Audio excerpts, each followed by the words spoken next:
People in America are pretty wild about their sports. I know they're not alone in this.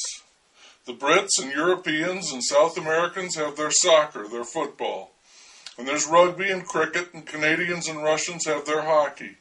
But I'd be surprised if other countries can boast about ladies' professional leagues as we here in America can.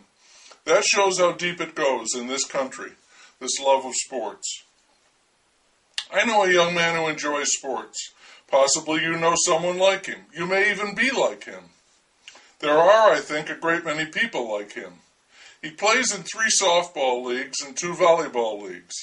He plays in 2 basketball leagues and plays pick-up hoops twice a week at a gym. He's in 1 outdoor soccer league and 1 indoor soccer league. He's in 2, at least, fantasy football leagues and 2, at least, fantasy baseball leagues. He'll be in at least 3 NCAA tournament pools for college basketball. As for games that he watches on TV, that would be hard to estimate. He has a satellite dish on an advanced plan, which means that if someone is playing a game, anywhere on the planet, he can watch it. He follows baseball and football very closely, so there would be hundreds of games, thousands of games, every year right there. He watches local college basketball and football games on TV. He has a Googleistic knowledge of all the players and coaches and all the teams, and how he keeps that straight, I'll never know. I'm positive that I'm leaving things out. He doesn't follow hockey or pro basketball, except maybe the playoffs, or NASCAR or golf.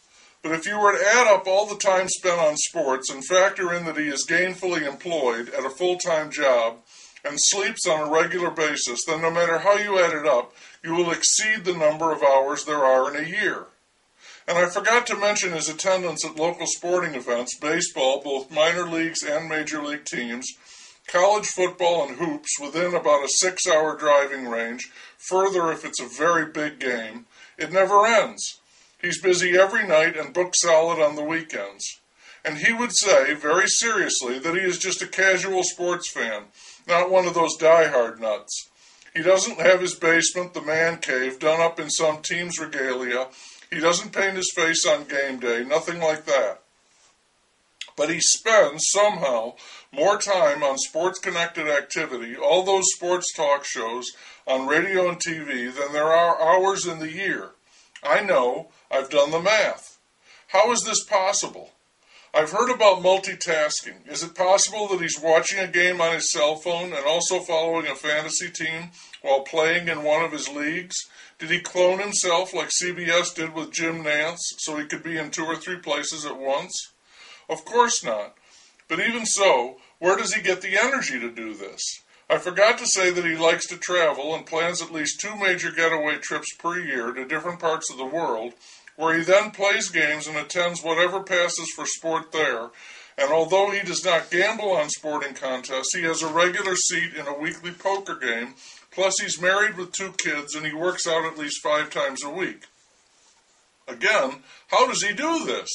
I know all about the energy of youth, but I haven't got time to go to the store for groceries, and I don't do any of that stuff. He doesn't watch television or listen to much music, mostly when he's in the car, but he does like to get movies on DVD from the library and watch them, also certain cable TV shows, and he likes to drop in on those trivia contests they have in bars. He likes to bowl occasionally and shoot pool and hike and go camping, and now that I think about it, I must be confusing him with an entire neighborhood. You know how they say it takes a village? Because one person couldn't possibly do all those things. Could they?